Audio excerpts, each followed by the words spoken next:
నీటిలా ఆలరించే ఈ క్షణంలో జై శ్రీకృష్ణ. మహాభారతం సనాతన ధర్మంలో పంచమ వేదంగా చెప్పబడుతుంది. ఇందులో శ్రీమద్భగవద్గీత ఒక అమూల్యమైన రత్నం. మహాభారత యుద్ధానికి ముందు శ్రీకృష్ణుడు అర్జునునికి ఇచ్చిన జ్ఞానం, ఆ గీతలోని పవిత్ర సారం ఈరోజు మనకు దారి చూపిస్తుంది. ఈరోజు ఈ కథలో గీత జ్ఞానంతో పాటు మహాభారత కథను ఆలకిద్దాం. మొదట మానవ జీవన సమస్యలకు పరిష్కారమైన గీత వైపు పయనిద్దాం. తర్వాత ఒక కుటుంబం ఎలా భయంకరమైన యుద్ధం వైపు నడిచిందో తెలుసుకుందాం. లక్షల మంది ప్రాణాలు కోల్పోయిన ఆ యుద్ధం గురించి ఆలోచిస్తే గుండె ఆగిపోతుంది. ఈ రోజు భగవద్గీత ఎలా మన జీవిత సమస్యలకు మహోన్నతమైన పరిష్కారం అని తెలుసుకుందాం. నమస్తే సోదరీ సోదరులారా, మీకు హృదయపూర్వక స్వాగతం. భగవద్గీత ఒక అపారమైన సముద్రం. ఇందులో నిరాశలో ఉన్న హృదయానికి ఆశాకిరణాలు దొరుకుతాయి. ఈ కథను చివరి వరకు ఆలకిస్తే మీ మనసు శాంతిని పొందుతుంది. మీ ఆలోచనలో, జీవితంలో సానుకూల మార్పులు వస్తాయని నేను హామీ ఇస్తున్నాను. గీతను ఆలకించి దాని సారాన్ని అర్థం చేసుకుని జీవితంలో ఆచరిస్తే ప్రతి సమస్యకు పరిష్కారం దొరుకుతుంది. మీరు కోరుకున్నది సాధిస్తారు. అందుకే ప్రతి ఉదయం, రాత్రి నిద్రకు ముందు గీత సారాన్ని చదవండి, ఆలకించండి. ఇది కేవలం కథ కాదు, జీవిత రహస్యాలను వెల్లడించే సత్యకావ్యం. మీరు నిజమైన సనాతనిలైతే, మీ హృదయంలో ధర్మం పట్ల భక్తి ఉంటే, ఈ ప్రయాణానికి మీ ఆశీస్సులు అందించండి. మా ఛానల్కు కొత్తవారైతే సబ్స్క్రైబ్ చేయండి. బెల్ ఐకాన్ను నొక్కి కొత్త కథల అప్డేట్స్ పొందండి. కామెంట్లో భక్తితో జై శ్రీకృష్ణ రాయండి. ఎక్కడైనా భగవంతుని నామం ఉచ్చరిస్తే అక్కడ నుంచి ధర్మయాత్ర మొదలవుతుంది. ఇక ఈ అద్భుతమైన ఆత్మను కదిలించే సత్యకథను ప్రారంభిద్దాం. శ్రీకృష్ణుడు గీతలో ఇలా చెప్పారు: భక్తితో గీతను చదివి, ఆలకించి, ధ్యానించేవారు పాపాల నుంచి విముక్తి పొంది నా పరమధామాన్ని చేరుకుంటారు.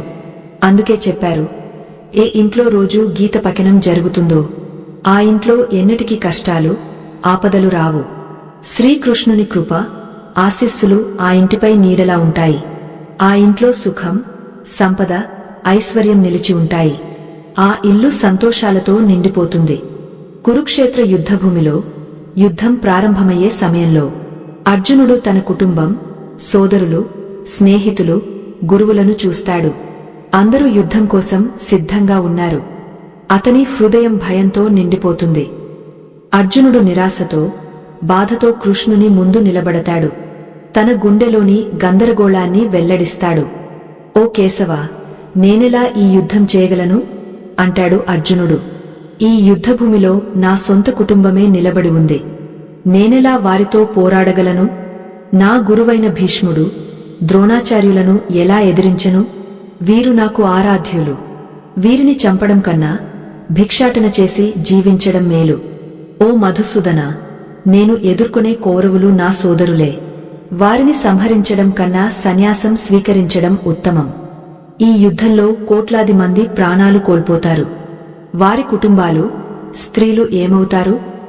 కృష్ణ, నేను ఈ యుద్ధం చేయలేను. నా కుటుంబాన్ని నాశనం చేసి ఎలా సంతోషంగా ఉండగలను? నా మనసు గందరగోళంలో ఉంది. నా తల పగలిపోతోంది. నా కాళ్ళు వణుకుతున్నాయి. నా శరీరం మండిపోతోంది. నా గాంధీవం చేతిలోంచి జారిపోతోంది. ఓ కృష్ణ, నాకు సహాయం చేయి. నీవే నాకు జ్ఞానం ఇవ్వు. నేను ఏం చేయాలో చెప్పు. అర్జునుని ఈ దీన స్థితిని చూసి శ్రీకృష్ణుడు దివ్య జ్ఞానాన్ని అందించారు. అదే శ్రీమద్భగవద్గీత. ఈ జ్ఞానం కేవలం అర్జునునికి మాత్రమే కాదు, వేల సంవత్సరాలుగా మానవాళికి మార్గదర్శనం. ఈ ఆధునిక యుగంలో కూడా గీత ఒక దీపస్తంభంలా నిలుస్తోంది.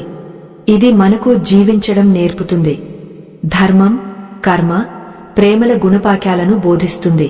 అందుకే రోజూ గీతను చదవాలి, ఆలోచించాలి. అర్జునుని సందిగ్ధతను చూసి కృష్ణుడు ఇలా అన్నారు: ఓ అర్జునా, నీవు తెలివైన మాటలు చెబుతున్నావు. కాని నిజమైన జ్ఞాని ఎవరూ శోకించరు, మరణంపై విలపించరు. నీ చేతిలో ఏమీ లేదు. నీవు కోరినా ఏదీ నీవు నియంత్రించలేవు. జననం, మరణం ప్రకృతి నియమం. ఈ శరీరాలు నా చేతిలోనే నశించాయి. నీవు కేవలం ఒక సాధన మాత్రమే. జ్ఞాని మరణంపై కూడా చలించడు. బుద్ధిమంతుడు గత దుఃఖాన్ని గుర్తు చేసుకోడు. రాబోయే రేపటి గురించి చింతించడు. ఏది జరగాలో అది జరుగుతుంది. ఏది జరగనిదో అది ఎన్నటికీ జరగదు. దృఢ నిశ్చయమున్నవాడు ఈ సత్యాన్ని గ్రహిస్తాడు. అతని మనసులో దుఃఖం, చింత ఉండవు. ఓ అర్జునా, ఎవరు సొంతమని ఎవరు పరాయి అని ఆలోచించకు. క్షత్రియుని ధర్మం అధర్మంతో పోరాడడం, ధర్మాన్ని కాపాడడం. నీ ఆసక్తులను వదిలే. లేకపోతే ఈ లోకం నిన్ను కాయరంగా పిలుస్తుంది. నీవు యుద్ధం నుంచి వెనక్కి తగ్గితే జనం నిన్ను అవమానిస్తారు. ఇది నీ గురించి మాత్రమే కాదు. ఇది ధర్మం అధర్మం మధ్య యుద్ధం. అధర్మాన్ని సహించి దాన్ని నాశనం చేయకపోతే అది మరింత బలపడుతుంది. కాబట్టి మోహాన్ని వదిలి యుద్ధం చేయి. శ్రీకృష్ణుడు గీతలో ఇలా అన్నారు, ఈ సృష్టి నా మాయ నుంచి జన్మించింది. నేనే దీన్ని సృష్టిస్తాను, పోషిస్తాను, నాశనం చేస్తాను. నేను భూత, వర్తమాన, భవిష్యత్తు జీవులను తెలుసుకుంటాను. కాని నన్ను ఎవరు పూర్తిగా తెలుసుకోలేరు. అంధకారంలో వెలుగు మెరిసినట్లు సత్యం ఎల్లప్పుడూ ప్రకాశిస్తుంది. అందుకే మనిషి సత్య మార్గంలో నడవాలి. మరణం ఒక అనివార్య సత్యం. ఎవరూ దాన్ని మార్చలేరు. సృష్టి ఆరంభం నుంచి జనన మరణ చక్రం నడుస్తోంది. మనిషి పాత బట్టలను విడిచి కొత్తవి ధరించినట్లు ఆత్మపాత శరీరాన్ని వదిలి కొత్త శరీరాన్ని స్వీకరిస్తుంది. ఇదే ప్రకృతి నియమం. ఈ సత్యాన్ని తెలుసుకున్నవాడు భయం లేకుండా వర్తమానంలో జీవిస్తాడు. జ్ఞాని మృతుల కోసం శోకించడు, జీవుల పట్ల మోహం పెంచుకోడు. ఎందుకంటే మరణించినవాడు మళ్లీ జన్మిస్తాడని, జీవించినవాడు ఒకరోజు మరణిస్తాడని అతనికి తెలుసు. ఓ అర్జునా, నేను ప్రతి జీవి హృదయంలో ఉన్న ఆత్మను. నేను సమస్త జీవుల ఆరంభం, మధ్య, అంతం. నేను గ్రహాలలో సూర్యుడిని, వేదాలలో నేనే. దేవతలలో ఇంద్రుడిని, ఇంద్రియాలలో మనస్సుని. నేను బ్రహ్మ, విష్ణు, మహేశ్వరుడిని. జలాశయాలలో సముద్రం, పర్వతాలలో హిమాలయం. ఈ సృష్టిలో నీవు చూసే ప్రతిదీ నేనే అన్నారు కృష్ణుడు. ఈ లోకంలో శాంతి కంటే గొప్ప సంపద ఏదీ లేదు. మనసును శాంతిగా ఉంచడం నేర్చుకున్నవాడు అత్యంత ధనవంతుడు. మనిషి దుఃఖానికి కారణం అతని మోహం. ఎంత ఎక్కువ మోహం అంత ఎక్కువ దుఃఖం. జరిగినది మంచి కోసమే జరిగింది. జరుగుతున్నది మంచి కోసమే జరుగుతోంది. రాబోయేది కూడా మంచి కోసమే జరుగుతుంది అన్నారు కృష్ణుడు. నీవు ఏమీ తెచ్చుకోలేదు, ఏమీ సృష్టించలేదు, ఏమీ నీ సొంతం కాదు. నీవు ఏమి తీసుకున్నా ఇక్కడి నుంచే తీసుకున్నావు. నీవు ఏమి ఇచ్చినా ఇక్కడే ఇచ్చావు. ఈ రోజు నీదైనది రేపు మరొకరిది అవుతుంది. ఈ లోక నియమం మార్పు. గీతలో కృష్ణుడు ఇలా చెప్పారు, మనిషి తన కర్తవ్యాన్ని నిస్వార్థంగా, నిష్పక్షపాతంగా నిర్వహించాలి. ఫలితాల గురించి చింతించకూడదు. ఓ అర్జునా, నీవు నీ హృదయాన్ని భగవంతునికి అర్పించు. అదే నీకు అతిగొప్ప ఆసరా. మనిషి జన్మతో గొప్పవాడు కాదు, తన కర్మలతో గొప్పవాడవుతాడు. తన పనిలో సంతోషం పొందినవాడే పరిపూర్ణత సాధిస్తాడు. ఇచ్ఛలు మోహం నుంచి జన్మిస్తాయి. మనసును నియంత్రించని వాడికి ఈ లోకంలో సుఖం దొరకదు. మనసు నీ స్నేహితుడైనా శత్రువైనా నీవే నిర్ణయిస్తావు. మనసును అదుపులో ఉంచడం కష్టం, కాని సాధనతో సాధ్యం. గీతలో కృష్ణుడు ఇలా అన్నారు, సీజన్స్ లాగా జీవితంలో సుఖ దుఃఖాలు మారుతూ ఉంటాయి. వాటితో చలించకూడదు. సమయం, విధి కంటే ఎవరికీ ఏదీ ఎక్కువ రాదు. మనిషి యౌవనం వెనుక దాగిన వృద్ధాప్యాన్ని చూడలేడు. అది అతన్ని మాయలో బంధిస్తుంది. అర్జునుడు కృష్ణునితో ఇలా అడిగాడు, ఓ కేశవా, ఆత్మ అనాది, అమరమైనదని, ఆయుధాలు దాన్ని కోయలేవని, అగ్ని దాన్ని కాల్చలేదని చెప్పావు. మరి ఆత్మ ఎందుకు సుఖం, దుఃఖం, ఆనందం, అవమానం అనుభవిస్తుంది? కృష్ణుడు సమాధానమిచ్చారు, ఓ పార్థ, సుఖ దుఃఖాలు ఆత్మ యొక్కవి కావు, శరీరం యొక్కవి. శరీరానికి గాయమైతే నొప్పి కలుగుతుంది. కాని అవమానం, బాధ మనసుకు సంబంధించినవి. మనసు శరీరంలో అదృశ్య భాగం. అది ఆత్మకు దగ్గరగా ఉంటుంది, కాని ఆత్మ కాదు. రథానికి స్వామి ఆత్మ, మనసు సారథి, ఇంద్రియాలు గుర్రాలు. మనసు ఇంద్రియాల వెనుక పరుగెత్తి ఇచ్ఛలలో చిక్కుకుంటుంది. కొన్నిసార్లు మనసు తనను తాను సర్వశక్తిమంతంగా భావిస్తుంది. శరీరం నశించినప్పుడు అది భయపడుతుంది, అరుస్తుంది. నేను రోగిగా ఉన్నాను, నేను దుంహకంలో ఉన్నాను, నేను చనిపోతున్నాను అని. ఈ మనసే అహంకారంతో మాయలో మునిగి భ్రమిస్తుంది, ఇచ్ఛల జాలంలో చిక్కుకుంటుంది. ఓ పార్థ, మనసును నియంత్రించు. ఆత్మలోని దివ్య జ్యోతిని చూడు. సమయం నీవు ఎంచుకున్న దారిని అనుసరించదు. నీవు సమయం చూపే దారిలో నడవాలి. అదే విధి. జీవితం కష్టమైనప్పుడు పరిస్థితులను మార్చే బదులు నిన్ను నీవు మార్చుకో. సమయం నీకు వ్యతిరేకంగా ఉన్నప్పుడు శాంతిగా ఉండు. భక్తి అనుభవం కలిగినప్పుడు నీవు భగవంతుని ఎన్నుకోలేదని తెలుసుకో. భగవంతుడే నిన్ను ఎన్నుకున్నాడు. ఎవరైనా ఏమైనా అన్నా నీ మనసును శాంతంగా ఉంచు. సముద్రం ఎంత వేడిగా ఉన్నా అది ఎన్నటికీ ఆరిపోదు. మీ చెవుల్లో విషం నింపేవారిని జాగ్రత్తగా గమనించండి. వారు మంచి సంబంధాలను కూడా చిన్నాభిన్నం చేయగలరు. సామర్థ్యం కర్మ నుంచి జన్మిస్తుంది. ప్రతి మనిషి జన్మతః శూన్యంగా ఉంటాడు.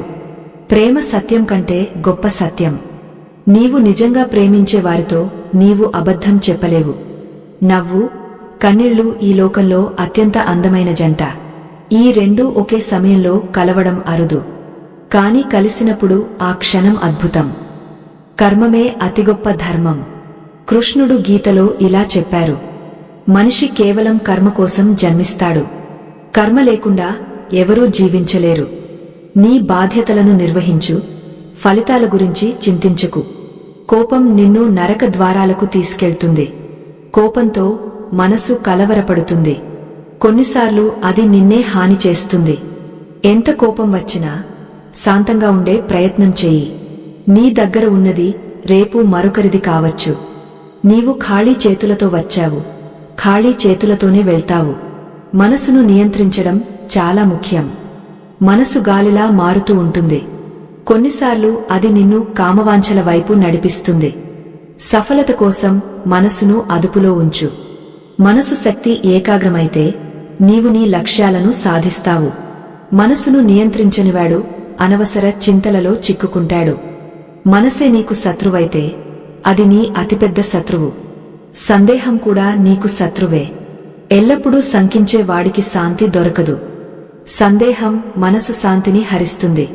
అది సంబంధాలను నాశనం చేస్తుంది. కర్మలు నీ జీవితానికి పునాది. మంచి కర్మలు చేస్తే మంచి ఫలితాలు వస్తాయి. చెడు కర్మలు చేస్తే శిక్ష తప్పదు. అందుకే ఎల్లప్పుడూ మంచి పనులు చెయ్యి. మన దున్హకాలకు 5 కారణాలు ఉన్నాయి. మొదటిది, మనకు కావలసినవి దొరికినప్పుడు భగవంతుని కృప అనుకుంటాం. కాని ఇష్టం లేనివి జరిగినప్పుడు నిరాశలో మునిగిపోతాం. ఈ అసంపూర్తి అవగాహనే దున్హకానికి మొదటి కారణం.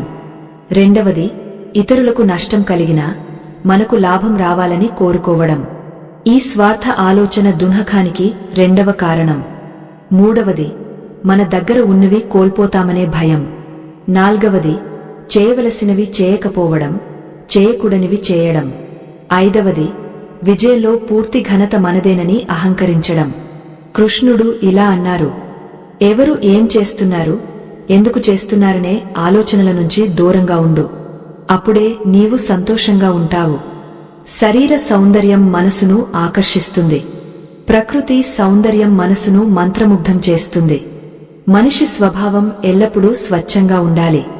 మనం ఎంత సరిగా ఉన్నామో, ఎంత తప్పు చేశామో అది భగవంతుడికి, మన ఆత్మకు మాత్రమే తెలుసు. మోహమే మనిషి నాశనానికి కారణం.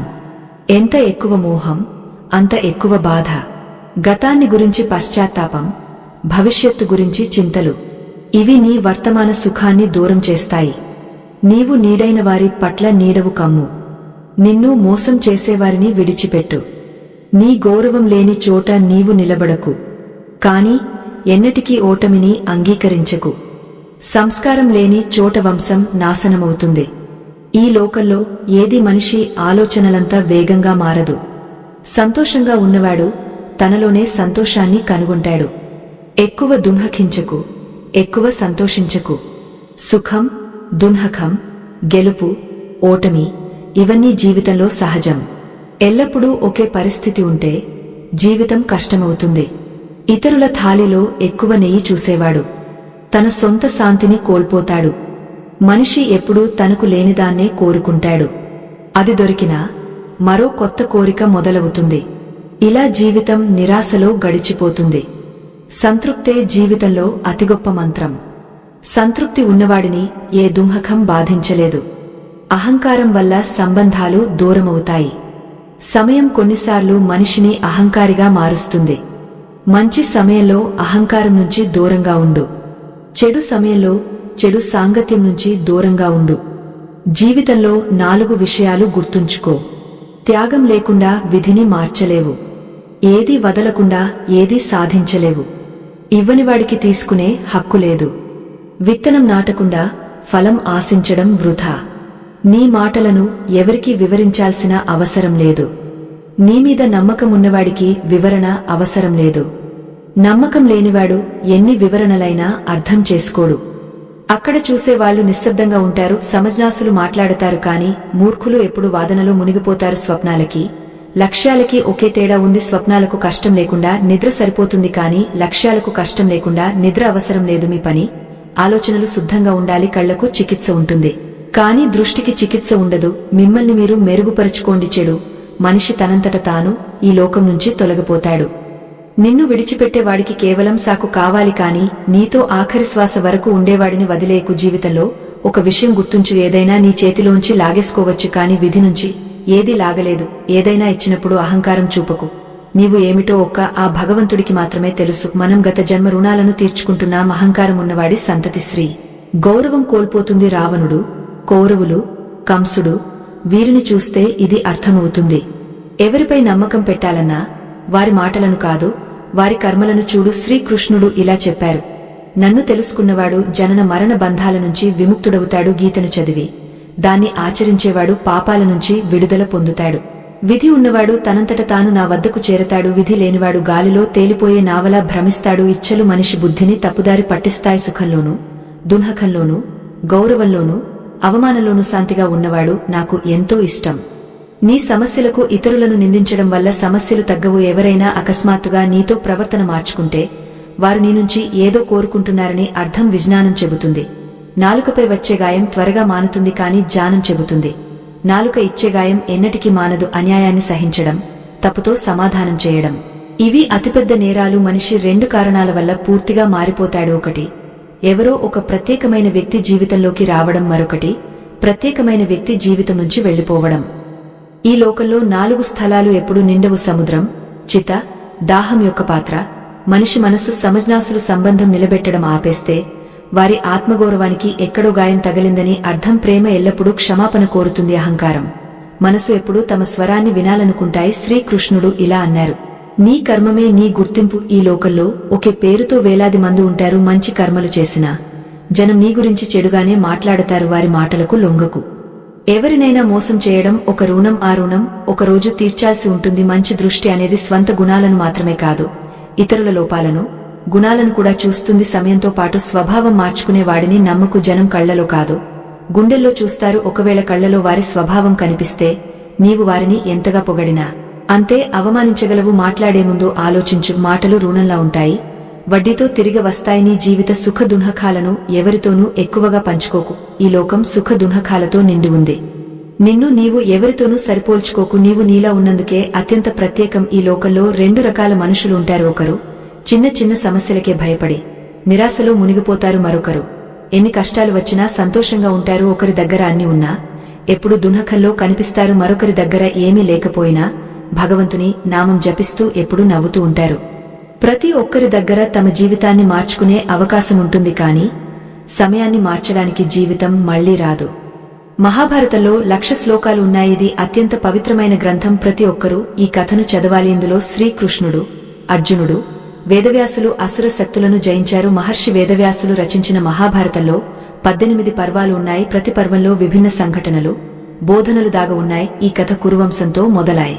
శాంతను మహారాజు రాజ్యం నుంచి ఆరంభమవుతుంది. శాంతను మహారాజు గంగాదేవితో వివాహం చేసుకున్నారు. గంగాదేవి ఒక షరతు పెట్టారు, తన చర్యలను శాంతను ఎన్నటికీ ప్రశ్నించకూడదని.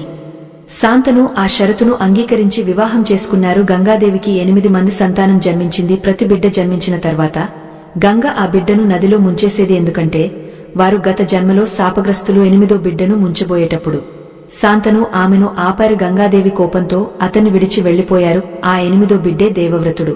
తర్వాత భీష్మ పితామహుడిగా ప్రసిద్ధుడయ్యాడు. కౌరవులు, పాండవులు ఇరువురు అతన్ని పితామహుడిగా సంబోధించారు. గంగాదేవి శాంతనుతో ఇలా చెప్పారు, ఈ 8 మంది గత జన్మలో వసుదేవతలు. వారు వశిష్ఠ మహర్షి గోవును అపహరించడం వల్ల శాపం పొందారు. నేను వారిని ఈ శాపం నుంచి విముక్తి చేయడానికి నదిలో ముంచాను. కాని నీవు నా వాగ్దానాన్ని భంగం చేశావు కాబట్టి ఈ దేవవ్రతుని నీతో తీసుకెళ్తున్నాను.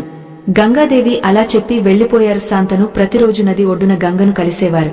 తన తప్పుకు క్షమాపణ కోరేవారు. చివరకు గంగ దేవవ్రతుని శాంతనుకు అప్పగించారు. శాంతను ఒంటరిగా దేవవ్రతుని పెంచి గొప్ప యోధునిగా తీర్చిదిద్దారు. కొంతకాలం తర్వాత శాంతను అడవిలో వేటకు వెళ్లారు. అక్కడ సత్యవతిని కలిశారు. ఆమెతో ప్రేమలో పడ్డారు. సత్యవతి తండ్రి వద్ద వివాహ ప్రతిపాదన చేశారు. సత్యవతి తండ్రి ఒక షరతు పెట్టారు. సత్యవతి సంతానమే హస్తినాపుర సింహాసనానికి వారసుడు కావాలని. శాంతను ఈ షరతును అంగీకరించలేక దున్హకంతో తిరిగి వచ్చారు. భీష్ముడు ఈ విషయం తెలుసుకుని సత్యవతి తండ్రి వద్దకు వెళ్లారు. జీవితాంతం బ్రహ్మచారిగా ఉంటానని, సింహాసనం ఆశించనని వాగ్దానం చేశారు. ఈ త్యాగానికి శాంతను భీష్మునికి ఇచ్ఛామరణ వరం ఇచ్చారు. శాంతను సత్యవతి వివాహం జరిగింది. సత్యవతికి 2 కుమారులు, చిత్రాంగదుడు, విచిత్రవీర్యుడు. చిత్రాంగదుడు మరణించాక విచిత్రవీర్యుడు అంబాలికలను వివాహం చేసుకున్నాడు. కాని విచిత్రవీర్యుడు కూడా అకాల మరణం పొందాడు. సత్యవతి వేదవ్యాసుని పిలిచి నియోగ పద్ధతిలో సంతానం కల్పించమన్నారు. అంబిక నుంచి ధృతరాష్ట్రుడు, అంబాలిక నుంచి పాండురాజు, ఒక దాసి నుంచి విదురుడు జన్మించారు. కాలక్రమంలో పాండురాజు హస్తినాపుర రాజయ్యాడు. అతని వీరత్వం నలుదిశలా వ్యాపించింది. పాండురాజు కుంతిదేవిని వివాహం చేసుకున్నాడు. ధృతరాష్ట్రుడు గాంధారిని వివాహం చేసుకున్నాడు. గాంధారి సోదరుడు శకుని ఈ వివాహాన్ని ఒప్పుకోలేదు. ఎందుకంటే ధృతరాష్ట్రుడు అంధుడు. కాని గాంధారి భీష్ముని ఆదేశాన్ని గౌరవిస్తూ వివాహం చేసుకుంది. విదురుడు శుభ అనే స్త్రీని వివాహం చేసుకున్నాడు. పాండురాజు మద్రదేశంతో యుద్ధం చేసి మద్రరాజు సోదరి మాద్రిని కూడా వివాహం చేసుకున్నాడు. పాండురాజు తన భార్యలతో అడవిలో నివసించడానికి వెళ్లాడు. ఒకరోజు వేటాడుతూ ఋషి కిందముని ఆయన భార్యను మృగాలని భ్రమించి తప్పుగా బాణం వేశాడు. ఋషి కోపంతో శాపమిచ్చాడు, నీవు నీ భార్యలతో సంబంధం పెట్టుకుంటే మరణిస్తావు. ఈ శాపంతో పాండురాజు దున్హకంలో మునిగి వైరాగ్యం స్వీకరించాడు. సంతానం కోసం కుంతి ఒక వరం గురించి చెప్పింది. దుర్వాస మహర్షి ఇచ్చిన వరంతో ఆమె దేవతలను ఆహ్వానించగలదు. మొదట యమరాజును ఆహ్వానించి యుధిష్ఠిరుని పొందింది. తర్వాత పవనదేవునితో భీముడు, ఇంద్రునితో అర్జునుడు జన్మించారు. మాద్రి కూడా కుంతిని ఒక సంతానం కోసం అడిగింది. కుంతి అశ్విని దేవతలను ఆహ్వానించి నకుల, సహదేవులను పొందింది. ఇలా కుంతి, మాద్రి కలిసి 5 పాండవులను కన్నారు. ఒకరోజు పాండురాజు ధ్యానంలో ఉన్నారు. మాద్రి నదిలో స్నానం చేసి తిరిగి వస్తోంది. పాండురాజు తన కామాన్ని అదుపు చేయలేక మాద్రిని ఆలింగనం చేశాడు. కిందముని శాపం వల్ల అతను అక్కడే మరణించాడు. మాద్రి తనను తాను దోషిగా భావించి సతీ సహగమనం చేసింది. 5 పాండవుల బాధ్యత కుంతిపై పడింది. పాండురాజు మరణవార్త హస్తినాపురానికి చేరింది. భీష్మ పితామహుడు కుంతి పాండవులను రాజభవనానికి పిలిపించాడు. పాండురాజు మరణం తర్వాత ధృతరాష్ట్రుడు రాజయ్యాడు. పాండవుల జనన సమయంలోనే ధృతరాష్ట్రుడు, గాంధారీలకు ఒక 100 మంది కౌరవ కుమారులు, ఒక కుమార్తె దుస్సల జన్మించారు. వేదవ్యాసుల ప్రకారం గాంధారికి ఈ వరం లభించింది. ధృతరాష్ట్రునికి ఒక దాసితో యుయుత్సు అనే కుమారుడు కూడా జన్మించాడు. యుయుత్సు మహాభారత యుద్ధంలో పాండవుల పక్షం వహించాడు. పాండవులు రాజభవనానికి చేరుకున్నారు. భీష్మ పితామహుడు కౌరవ పాండవులకు కృపాచార్యుని గురువుగా నియమించాడు. కృపాచార్యుడు రాజభవనంలో ఎక్కువ సమయం గడిపేవాడు. అందుకే భీష్ముడు ద్రోణాచార్యుని ప్రధాన గురువుగా నియమించాడు. ద్రోణాచార్యుడు కృపాచార్యుని సోదరి భర్త, పరశురాముని శిష్యుడు, మహాన్ ధనుర్ధరి. పాండవులు కౌరవులు ద్రోణాచార్య ఆశ్రమంలో విద్యనభ్యసించారు. హస్తినాపుర సింహాసన వారసత్వం గురించి చర్చ జరిగింది. యుధిష్ఠిరుడు పాండురాజు జ్యేష్ఠ కుమారుడు కాబట్టి సింహాసనం అతనికే దక్కాలి. కాని దుర్యోధనుడు తానే రాజవుతానని బాల్యం నుంచి విన్నాడు. రాజకుమారుల మధ్య పోటీలో విజేత సింహాసనానికి అర్హుడని నిర్ణయించారు. ఇది కౌరవ పాండవుల మధ్య పోటీ ఉద్రిక్తతను రేపింది. ద్రోణాచార్య ఆశ్రమంలోనే వారి విద్య ఆరంభమైంది. అర్జునుడు ద్రోణాచార్యుని ప్రియ శిష్యుడు. గురు దక్షిణగా అర్జునుడు రాజు ద్రుపదుని ఓడించాడు. ద్రుపదుడు ద్రోణాచార్యుని బాల్య స్నేహితుడు. కాని ఒకసారి అతను ద్రోణుని పేదరికాన్ని అవమానించాడు. ఆ అవమానం తీర్చుకోవడానికి ద్రోణుడు ఈ సంకల్పం తీసుకున్నాడు. ద్రోణాచార్యుడు అర్జునుని లోకంలో ఉత్తమ ధనుర్ధరిగా చేయాలనుకున్నాడు. అందుకే ఏకలవ్యుడు కర్ణుడి వంటి గొప్ప యోధులను విస్మరించాడు. కర్ణుడు రాధేయుడిగా కూడా పిలువబడేవాడు. సూర్యపుత్రుడు కుంతి అవివాహితగా ఉన్నప్పుడు దుర్వాస మహర్షి ఇచ్చిన మంత్రంతో సూర్యదేవుని ఆహ్వానించి కర్ణుని పొందింది. సమాజ భయంతో కుంతి కర్ణుని నదిలో పడవలో వదిలేసింది. ధృతరాష్ట్రుని సారథి అధిరథ అతని భార్య రాధలు కర్ణుని పెంచారు. అందుకే అతన్ని రాధేయుడని కూడా పిలిచారు. కర్ణుడు దుర్యోధనుని ఆత్మీయ స్నేహితుడు. దుర్యోధనుడు కర్ణుని ఎన్నటికీ తక్కువ చేయలేదు. అందుకే కర్ణుడు దుర్యోధన కోసం ప్రాణాలు అర్పించడానికి సిద్ధంగా ఉన్నాడు. పాండవులు కౌరవులు పెరిగాక సింహాసనం కోసం యుధిష్ఠిర దుర్యోధనుల మధ్య వివాదం తీవ్రమైంది. యుధిష్ఠిరుడు సింహాసన వారసుడిగా నిర్ణయించబడ్డాడు. ఇది దుర్యోధనుడికి శకునికి తీవ్ర అసహనం కలిగించింది. శకుని పాండవుల నాశన యోచన చేశాడు. ఈ గుట్టు ఆలోచనలో భాగంగా యుధిష్ఠిర, భీమ, అర్జున, నకుల, సహదేవ, కుంతిలను వనావతానికి పంపారు. అక్కడ దుర్యోధనుడు శకుని లాక్షాగృహంలో వారిని కాల్చివేయాలనుకున్నారు. కాని పాండవులు రహస్య సరంగం ద్వారా తప్పించుకున్నారు.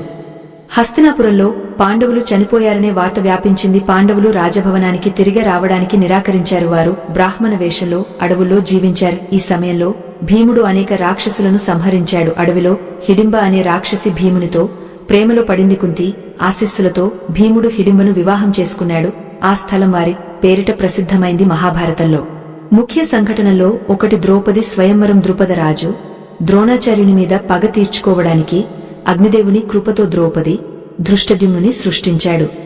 ద్రౌపది స్వయంవరంలో అర్జునుడు బ్రాహ్మణ వేషంలో మత్స్య యంత్రంలో నిశానా సాధించి ద్రౌపదిని వివాహం చేసుకున్నాడు. ఆ సభలో దుర్యోధన, కర్ణ వంటి గొప్ప యోధులు ఉన్నారు. అర్జునుడు ద్రౌపదితో కుంతి వద్దకు వచ్చి, అమ్మా, మేము ఏమి తెచ్చామో చూడు అన్నాడి. కుంతి చూడకుండానే, ఏదైనా సరే అందరూ పంచుకోండి అన్నది. ఈ కారణంగా ద్రౌపది 5 పాండవుల భార్య అయింది. భీష్మ పితామహుడు పాండవులను ద్రౌపదిని ఘనంగా స్వాగతించాడు. కాని పాండవులు లేనప్పుడు ధృతరాష్ట్రుడు దుర్యోధనుని రాజుగా ప్రకటించాడు. పాండవులు తిరిగి వచ్చినప్పుడు వారికి ఖాండవప్రస్థ అనే శిథిల భూమి ఇవ్వబడింది. పాండవులు ఆ భూమిని అందమైన సమృద్ధమైన నగరంగా మార్చారు. విశ్వకర్మ ఆ నగరంలో ఒక అద్భుత రాజభవనం నిర్మించాడు. దుర్యోధనుడు అక్కడకు వచ్చి నీటిని భూమిగా భ్రమించి పడిపోయాడు. ద్రౌపది అతన్ని అంధుని కొడుకు అంధుడే అని ఎగతాళి చేసింది. దుర్యోధనుడు ఈ అవమానంతో కోపంతో ఊగపోయాడు. పాండవులు ఇంద్రప్రస్థంలో ఒక గొప్ప ఉత్సవం నిర్వహించారు. అన్ని రాజ్యాల నుంచి రాజులను ఆహ్వానించారు. ఆ సమావేశంలో శిశుపాలుడు ఉన్నాడు. అతను శ్రీకృష్ణుని అవమానిస్తూ ఉన్నాడు. శిశుపాలుడు హద్దుమీరినప్పుడు కృష్ణుడు సుదర్శన చక్రంతో అతన్ని సంహరించాడు. భీముడు మథుర శత్రువైన జరాసంధుని వధించాడు. అర్జునుడు ద్రౌపదితో సమయం గడపడంలో నియమం ఉల్లంఘించాడు. అందుకే అతను మళ్లీ వనవాసానికి వెళ్లాడు. ఆ సమయంలో కృష్ణుడు తన సోదరి సుభద్రను అర్జునునికి ఇచ్చి వివాహం చేశాడు. వారికి అభిమన్యు జన్మించాడు. ఖాండవ ప్రస్థాన్ని కర్మభూమిగా మార్చిన పాండవులు రాజసూయ యజ్ఞం చేయాలని నిర్ణయించారు. యుధిష్ఠిరుడు ఈ యజ్ఞ ప్రతిపాదనను ధృతరాష్ట్రునికి చెప్పాడు. ఈ విషయం తెలిసిన దుర్యోధనుడు పాండవులను జూదంలో ఓడించాలని శకునిని రెచ్చగొట్టాడు. యుధిష్ఠిరుడు సోదరులు నిరాకరించినా జూదానికి సిద్ధమయ్యాడు. మొదట్లో ఆట పాండవులకు అనుకూలంగా ఉంది. కాని శకుని తన మాయమైన పాచికలను ఉపయోగించడంతో ఆట పూర్తిగా మారిపోయింది. యుధిష్ఠిరుడు తన రాజ్యం, సంపద, ఆభరణాలు అన్నీ దాపై పెట్టాడు. ఒక్కొక్కటిగా అన్నీ కోల్పోయాడు. దుర్యోధనుడు రెచ్చగొట్టడంతో యుధిష్ఠిరుడు తన సోదరులను కూడా దాపై పెట్టాడు. అవి కూడా ఓడిపోయాయి. చివరకు దుర్యోధనుడు ద్రౌపదిని దాపై పెట్టమన్నాడు. దురదృష్టవశాత్తు యుధిష్ఠిరుడు ద్రౌపదిని కూడా దాపై పెట్టి ఓడిపోయాడు. దుశ్శాసనుడు ద్రౌపదిని ఆ సభలోకి ఈడ్చుకొచ్చాడు. ఆమె వస్త్రాలను అవమానకరంగా లాగడానికి ప్రయత్నించాడు. కాని శ్రీకృష్ణుడు చేసిన అద్భుతంతో ఆమె గౌరవం కాపాడబడింది. ఆ సభలో విద్వాంసులు, గురువులు, యోధులు ఉన్నారు. దుర్యోధనుడు ద్రౌపదిని తన తొడపై కూర్చోబెట్టుకుంటానన్నాడు. కర్ణుడు ద్రౌపదిని అవమానకరమైన పదంతో సంబోధించాడు. ఈ అన్యాయాన్ని చూసిన భీముడు ఆగ్రహంతో రగిలిపోయాడు. అతను సభలో ప్రతిజ్ఞ చేశాడు. దుశ్శాసనుని ఛాతీ చీల్చి అతని రక్తంతో ద్రౌపది జడను కడుగుతాను. దుర్యోధనుడు తొడ గురించి చెప్పిన ఆ మాటకు అతని తొడను విరగొడతాను. ఈ అన్యాయం జరిగిన తర్వాత ధృతరాష్ట్రుడు పాండవులతో అన్నాడు, యుద్ధాన్ని నివారించండి. మీరు కూడా తప్పు చేశారు కాబట్టి ఎవరిపైనా హక్కు కోరలేరు. మీకు 12 సంవత్సరాల వనవాసం, 1 సంవత్సరం అజ్ఞాతవాసం విధిస్తున్నాను. అజ్ఞాతవాసంలో ఎవరు మిమ్మల్ని గుర్తించకపోతే మీ రాజ్యం తిరిగి ఇవ్వబడుతుంది. కాని గుర్తించబడితే మళ్లీ వనవాసం చేయాలి. వనవాసంలో పాండవులు అడవిలో గుడిసెలు వేసుకుని జీవించారు. శ్రీకృష్ణుడు పాండవులకు విడివిడిగా తపస్సు చేయమన్నాడు. నకుల సహదేవులు అడవిలో ఉండి అశ్విని దేవతల నుంచి జ్ఞానం పొందారు. వాయుపుత్రుడైన హనుమంతుడు భీమునికి ద్వంద్వ యుద్ధ రహస్యాలు నేర్పాడు. అర్జునుడు శివుని తపస్సు చేసి పాశుపతాస్త్రం పొందాడు. యుధిష్ఠిర ద్రౌపది ఋషుల సేవ చేశారు. సహదేవుడు అశ్విని దేవతల నుంచి ఔషధ జ్ఞానం పొందాడు. 12 సంవత్సరాల వనవాసం తర్వాత పాండవులు అజ్ఞాతవాసం కోసం విరాట నగరాన్ని ఎన్నుకున్నారు. వారు తమ గుర్తింపును దాచుకున్నారు. దుర్యోధనుడు మాయతో వారి ఆచూకీ తెలుసుకున్నాడు. కౌరవ సైన్యంతో విరాట నగరంపై దాడి చేశాడు. అర్జునుడు బృహన్నల అనే నృత్యాచార్య వేషంలో తన గాంధీవంతో కౌరవ సైన్యాన్ని నగర గడప దగ్గరే అడ్డుకున్నాడు. దుర్యోధనుడు వారి రహస్య ఉనికిని బయటపెట్టినప్పటికీ పాండవుల విజయం ఖాయమైంది. ఈ సంఘటనలతో పాండవులు ఆగ్రహంతో యుద్ధం కోరారు. విదురుడు కౌరవులను ఒప్పించడానికి ప్రయత్నించాడు. పాండవులతో యుద్ధం సులభం కాదు అని హెచ్చరించాడు. కాని దుర్యోధనుడు అహంకారంతో యుద్ధానికి సిద్ధమయ్యాడు. తన సైన్యాన్ని మరింత బలోపేతం చేశాడు. విదురుడు భీష్మ పితామహుని యుద్ధాన్ని ఆపమని వేడుకున్నాడు. కాని రాజ్య ఆదేశాలకు కట్టుబడిన భీష్ముడు ఆపలేకపోయాడు. ఇరు పక్షాల నుంచి శాంతి దూతలు పంపబడ్డాయి. కాని ఫలితం లేకపోయింది. యుద్ధ సన్నాహాలు పూర్తయ్యాయి. కౌరవులకు తాము ఏమి చేస్తున్నామో ఇంకా అర్థం కాలేదు. యుద్ధభూమిలో అర్జునుడు తన తండ్రిలాంటి భీష్ముని గురువైన ద్రోణాచార్యుని చూశాడు. అతను గాంధీవాన్ని పక్కన పెట్టి కృష్ణునితో యుద్ధం ఆపమన్నాడు. అప్పుడు శ్రీకృష్ణుడు అర్జునునికి శ్రీమద్భగవద్గీత ఉపదేశించాడు. యుద్ధం మొదటి రోజు పాండవులకు భారీ నష్టం వాటిల్లింది. విరాట రాజు 2 కుమారులు వీరగతి పొందారు. 2వ రోజు ఎవరూ మరణించలేదు. 3వ రోజు దుర్యోధనుడు భీష్మునిపై పక్షపాతం ఆరోపించాడు. కోపంతో భీష్ముడు పాండవ సైన్యానికి భారీ నష్టం కలిగించాడు. 4వ రోజు భీష్ముడు పాండవులను మరింతగా ఓడించాడు. 5వ రోజు అర్జునుని కుమారుడు అభిమన్యు యుద్ధంలోకి దిగాడు. అతని వయస్సు కేవలం 16 సంవత్సరాలు. 6వ రోజు కృష్ణుడు భీష్ముని ఆయుధాలు వదిలేయమన్నాడు. భీష్ముడు అంగీకరించకపోతే కృష్ణుడు తన విశ్వరూపాన్ని చూపించాడు. భీష్ముడు 5గురు పాండవులు జీవించి ఉంటారని జోస్యం చెప్పాడు. పాండవ సైన్యంలో శిఖండి అనే యోధుడు ఉన్నాడని చెప్పాడు. శిఖండి అంబదేవి పునర్జన్మ, సగం స్త్రీ స్వరూపంలో ఉన్నాడు. 7వ రోజు శిఖండి అర్జునుని రథంపై ఎక్కాడు. భీష్ముడు అతన్ని చూసి ఆయుధాలు వదిలేశాడు.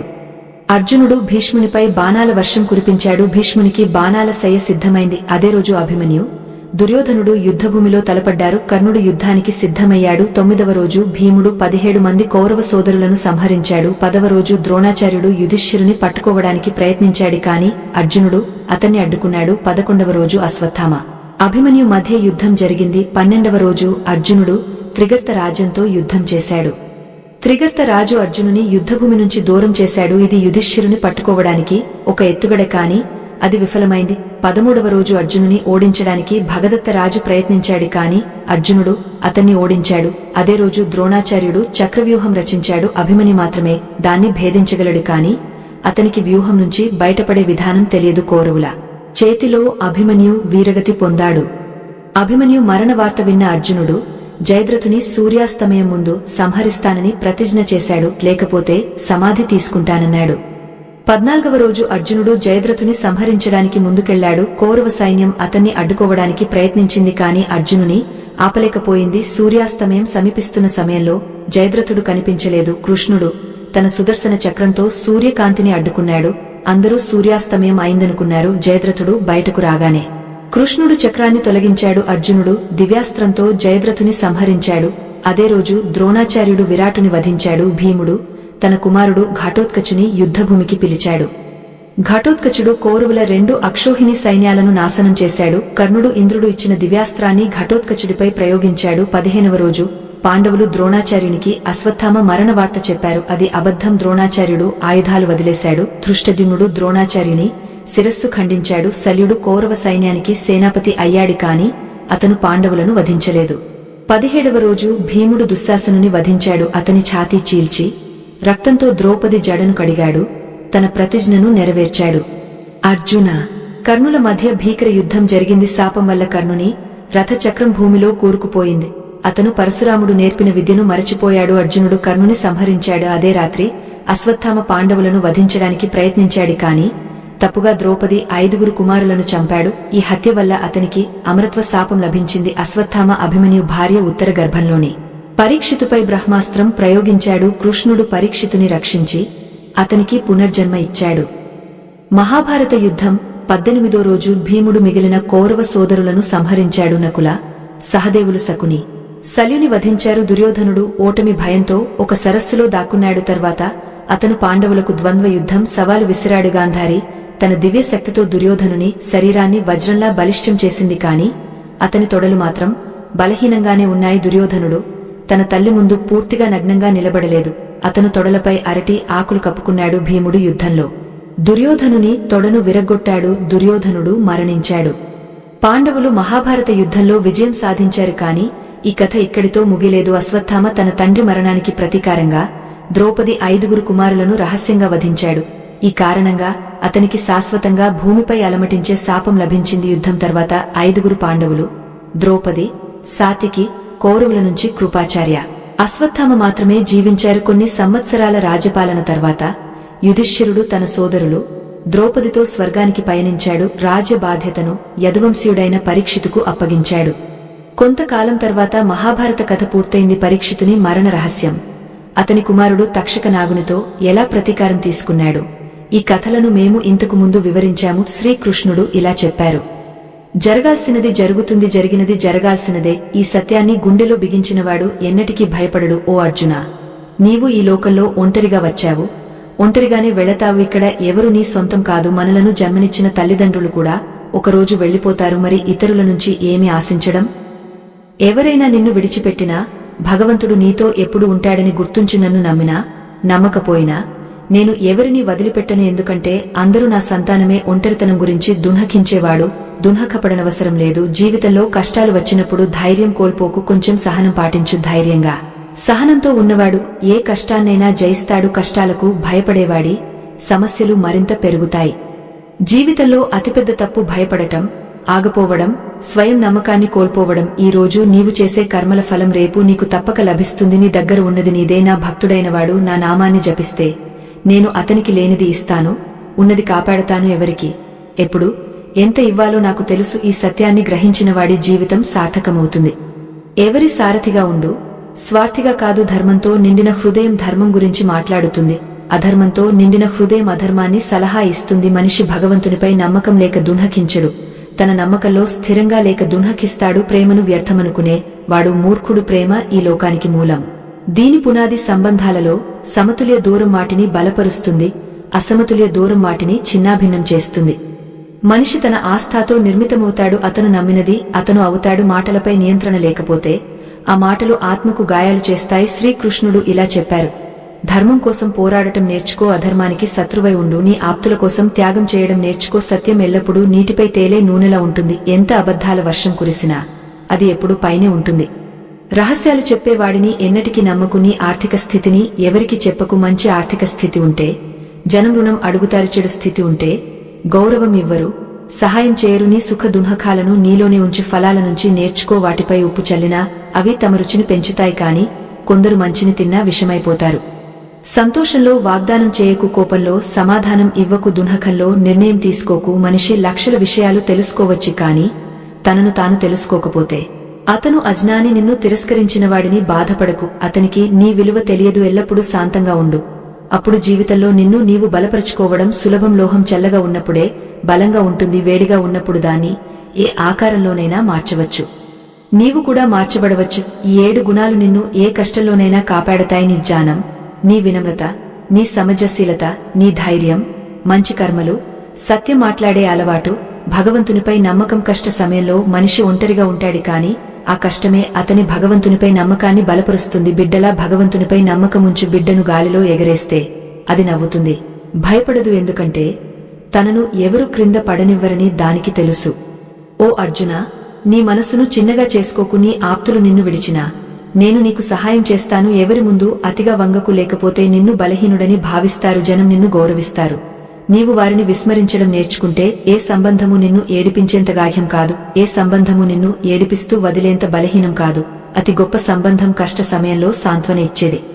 నీ భావాలను అర్థం చేసుకునేవాడే నీ సొంతం. దూరంగా ఉన్నా దగ్గరగా అనిపించేవాడు, నీ సొంతం దగ్గరగా ఉన్నా దూరంగా అనిపించేవాడు.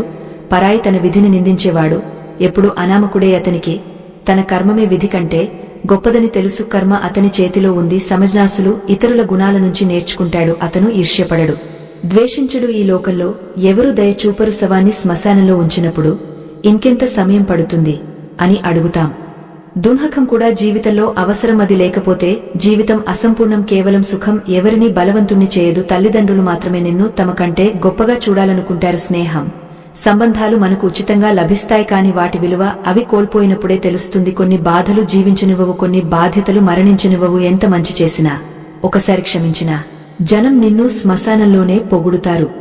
రెండోసారి క్షమించావంటే నీవు మృదు హృదయం. మూడోసారి కూడా క్షమించావంటే నీవు అతి పెద్ద మూర్ఖుడవు. జీవితంలో అతి విలువైనది నీ వర్తమానం. ఒకసారి వెళ్లిపోతే దాన్ని ఎన్ని కోట్లతోనూ తిరిగి తెచ్చుకోలేవు. ఏది కోరినా అది లభించకపోతే కోపం చెందకు. భగవంతుడు నీకు ఇష్టమైనది కాదు, నీకు సరైనది ఇస్తాడు. కృష్ణుడు ఇలా చెప్పారు, మరణ సమయంలో నా నామాన్ని స్మరించినవాడు నా సర్వోన్నత ధామాన్ని చేరుకుంటాడు. ఎవరైనా నీ గురించి చెడుగా మాట్లాడినా అది నీ విలువను చాటడానికి వారికి తెలిసిన మార్గం. నేను భూమిని, అగ్ని యొక్క సుగంధాన్ని, అగ్ని యొక్క వేడిని, నేను జీవుల జీవన శక్తిని, తపస్సుల సంయమనాన్ని. సత్యమే స్వర్గానికి మెట్టు, నావలా సముద్రాన్ని దాటిస్తుంది. మనం మాట్లాడినా మౌనంగా ఉన్నా ఆయన వింటాడు. అందుకే ఆయన భగవంతుడు. మనం ఏమీ చెప్పకపోయినా ఆయన స్వరం వినిపిస్తుంది. అందుకే ఆయన శ్రద్ధ. ఈ బంధం గత జన్మలో మనతో ఉన్న ఆత్మలతోనే ఏర్పడుతుంది. లేకపోతే ఈ జనసముద్రంలో ఎవరు ఎవరిని తెలుసుకుంటారు?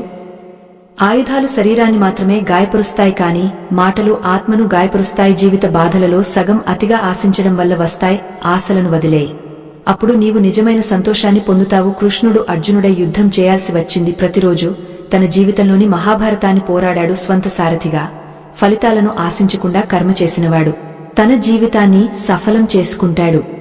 అహంకారం కూడా అవసరం.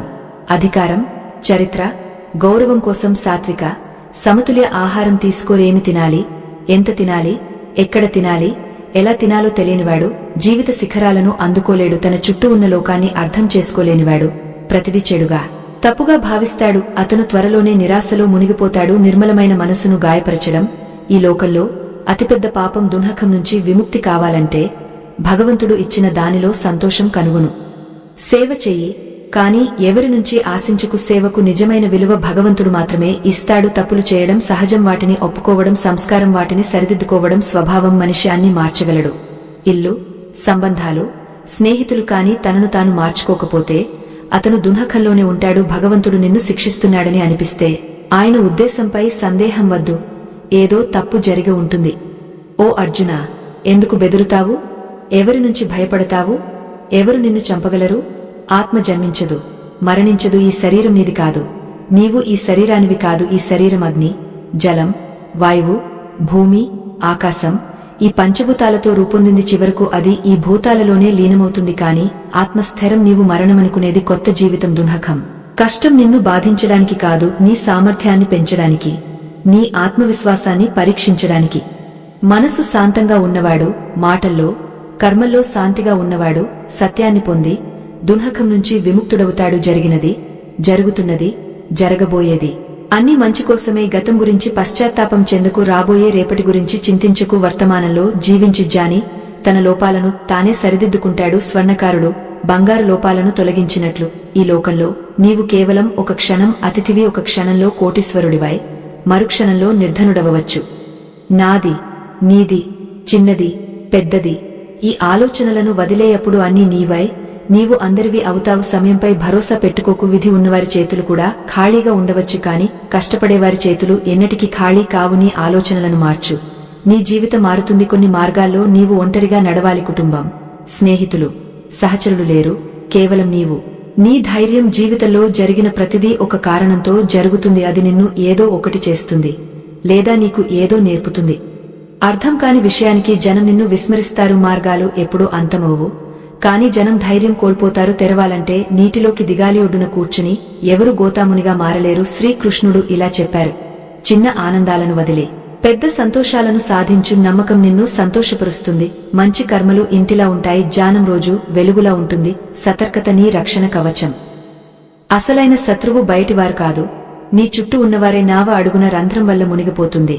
బయటి నీటితో కాదు. ఆరోగ్యం అతి గొప్ప బహుమతి. సంతృప్తి అతి గొప్ప సంపద. విశ్వసనీయత అత్యుత్తమ సంబంధం. దీన్ని గొప్పగా చెప్పకు. ఇతరులపై ఈర్ష్యపడకు. ఈర్ష్యపడేవాడికి మనశ్శాంతి దొరకదు. లోకం ఎప్పుడు పొగడ్తలు, లోపాలు వెతుకుతూనే ఉంటుంది. నీవు నీపై నీవే అసంతృప్తిగా ఉంటే సత్యమైన ప్రేమ ఎవరినీ బాధించదు. పరచురమైన ఆలోచనల నుంచి విముక్తి పొందినవాడు శాంతిని పొందుతాడు. పెద్దగా మాట్లాడేవారు కేవలం చర్చలో ఉంటారు. సన్నని నవ్వు ఇచ్చేవారు ఎక్కువ సాధిస్తారు. నీటితో స్నానం చేసేవాడు బట్టలు మార్చగలడు. చెమటతో స్నానం చేసేవాడు చరిత్రను మార్చగలడు. సంబంధాలను ఎగతాళి చేయడం ఒక క్షణం పని కాని జీవితం సంబంధాలతో జ్ఞాపకాలతో నిండి ఉంటుంది. మనసులో ఉన్నది స్పష్టంగా చెప్పు. సత్యం మాట్లాడితే నిర్ణయాలు లభిస్తాయి. అబద్ధం దూరాన్ని పెంచుతుంది. ఉదయం నిద్ర మనిషి ఉత్సాహాన్ని తగ్గిస్తుంది. లక్ష్యాలను సాధించేవారు ఎక్కువ నిద్రపోరు. ప్రతి ఒక్కరికి వారికి అర్హమైనంత స్థానమే ఇవ్వు. లేకపోతే నీవు బాధపడతావు లేదా వారు నిన్ను బాధపెడతారు. సఫలతకు నీ కష్టంపై నమ్మకముంచు. విధి పరీక్షలోనే పరీక్షించబడుతుంది. లోకంలో ప్రసిద్ధి కావాలంటే మీరు అని చెప్పు, నేను అని కాదు. చింతలో నీ శక్తిని వృధా చేయకు. సమస్యలను పరిష్కరించడానికి ఉపయోగించు. నీవే నీకు అతి గొప్ప ప్రేరణ. పెద్దగా ఆలోచించు. నిన్ను నీవు గెలవడానికి ప్రేరేపించు. కర్మ గణితం సరళం. మంచి చేస్తే చెడు జరగదు. రాధాకృష్ణ నామాన్ని జపించని నాలుక మోక్షమెట్టును పొందినా మూర్ఖమే. బాధను సహించినవాడు సంతోషం పొందగలడు కాని ఇతరులను బాధించేవాడు ఎన్నటికీ సంతోషించలేడు. కరుణను గుండెలో పెంచు. కోపాని కాదు. పుష్పాలు మేఘాల వర్షంతో వికసిస్తాయి గర్జనతో కాదు. ఒక దీపం 1000 దీపాలను వెలిగిస్తుంది. తన కాంతిని తగ్గించకుండా అలాగే సంతోషాన్ని పంచితే అది తగ్గదు. కృష్ణుడు ఇలా చెప్పారు, ఓ మనిషి, ఈలోక బాధల నుంచి విముక్తి కావాలంటే నా ఆరాధన చేయి. నన్ను ఆరాధించినవాడు ఈ జన్మలోనూ పరలోకంలోనూ శాంతి పొందలేడు. గీతలో నా పరమ రహస్యం దాగ ఉంది. దాన్ని భక్తులకు ప్రేమతో చెప్పినవాడు శాంతిని పొందుతాడు. గీత రహస్యాన్ని అర్థం చేసుకుని ఆచరించేవాడు నాకు అత్యంత ప్రీతిపాత్రుడు. ఈ రహస్యమైన యాత్ర ఇక్కడ ముగుస్తుంది. ఈ కథను చివరి వరకు ఆలకించినందుకు ధన్యవాదాలు. మరో కొత్త బోధతో మళ్లీ కలుద్దాం. సంతోషంగా ఉండండి. మిమ్మల్ని మీరు జాగ్రత్తగా చూసుకోండి. జై శ్రీకృష్ణ. ఇలాంటి కథలు మీకు నచ్చితే మా ఛానల్ను తప్పక సబ్స్క్రైబ్ చేయండి. బెల్ ఐకాన్ను నొక్కి కొత్త కథల అప్డేట్స్ పొందండి.